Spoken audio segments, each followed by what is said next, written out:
नमस्कार दोस्तों, स्वागत है आपको स्टोरी हाउस चैनल में। दोस्तों, मेरा नाम अजय शर्मा है। यह बात उस समय की है जब मैं बी एक सेंट ईयर में था। उस समय मैं मेरे कॉलेज के पास ही के एक हॉस्टल में रह रहा था। मुझे प्रतिलिपि पर हॉरर कहानियां पढ़ना पसंद था। मैं रोज कोई ना कोई हॉरर स्टोरी पढ़ता ही था, तभी मुझे नींद आती थी। ऐसे ही एक दिन में रात को प्रतिलिपि पर एक चुड़ैल की हॉरर स्टोरी पढ़ रहा था। कहानी पढ़ते पढ़ते मुझे कब नींद आ गई और रात के तकरीबन 2 बजे मेरी नींद खुली। मैंने अपने कमरे की खिड़की खोली और बाहर का नजारा देखने लगा। आज बाहर काफी तेज हवा चल रही थी। साथ ही में मैं आपको बताना चाहता हूं कि मेरे हॉस्टल के आसपास काफी पेड़ पौधे हैं। मेरे हॉस्टल के आसपास कम ही लोग रहते थे। हॉस्टल के पीछे की ओर एक घना जंगल था। मेरे रूम की खिड़की जंगल की ओर थी। मैं अपने पलंग पर लेट गया और सोने की कोशिश करने लगा, पर मुझे नींद नहीं आ रही थी। थोड़ी देर बाद मेरी आंख लग गई। मेरी नींद एक खटखट की आवाज से खुली। उस समय मैं अपनी खिड़की पर पर्दा लगाना भूल गया था। बाहर एक हाथ दिख रहा था जो लगातार मेरी खिड़की के शीशे पर नॉक कर रहा था।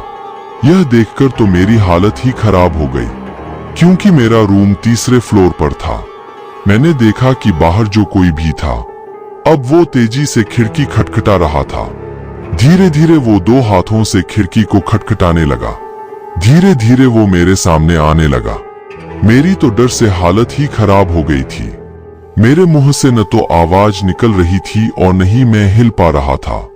मैंने देखा कि एक झुर्रीदार चेहरे वाली औरत मेरी खिड़की के कांच से चिपकी है और लगातार मुझे ही देखे जा रही है।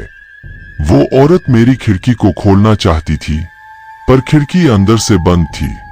अब वो औरत खिड़की को जोर जोर से पीटने लगी और काफी गुस्से से मुझे देखने लगी। मैं समझ गया कि आज ये मुझे नहीं छोड़ेगी। फिर वो औरत शांत हो गई और मुझे इशारों में इस खिड़की को खोलने के लिए कहने लगी। पर मेरी हालत तो ऐसी थी कि मानो मुझे काटो तो खून नहीं।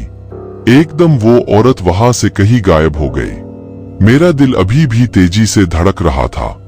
तभी मेरी खिड़की पर तेजी से नॉक हुई।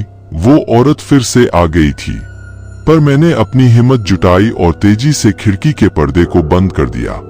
मैं जोर जोर से चिल्लाने लगा। शोर सुनकर मेरे दोस्त और हॉस्टल का रखवाला वहां पर आया। सभी मेरी हालत देखकर हैरान थे कि आखिर इसे क्या हो गया है।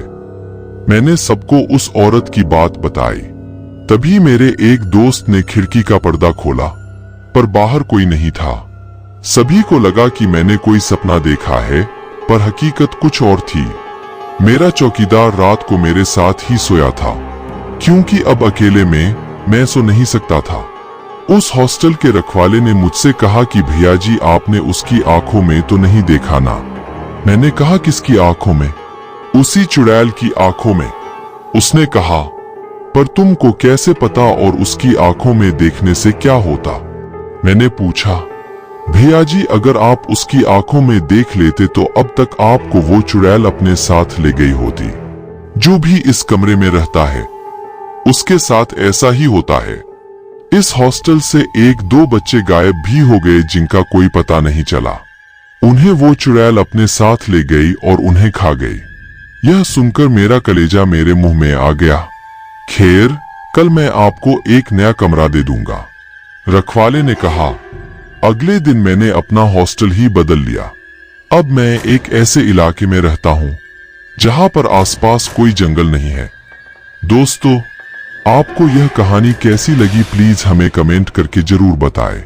हमारी और भी कहानियां देखने के लिए वीडियो को लाइक और चैनल को सब्सक्राइब कर देना।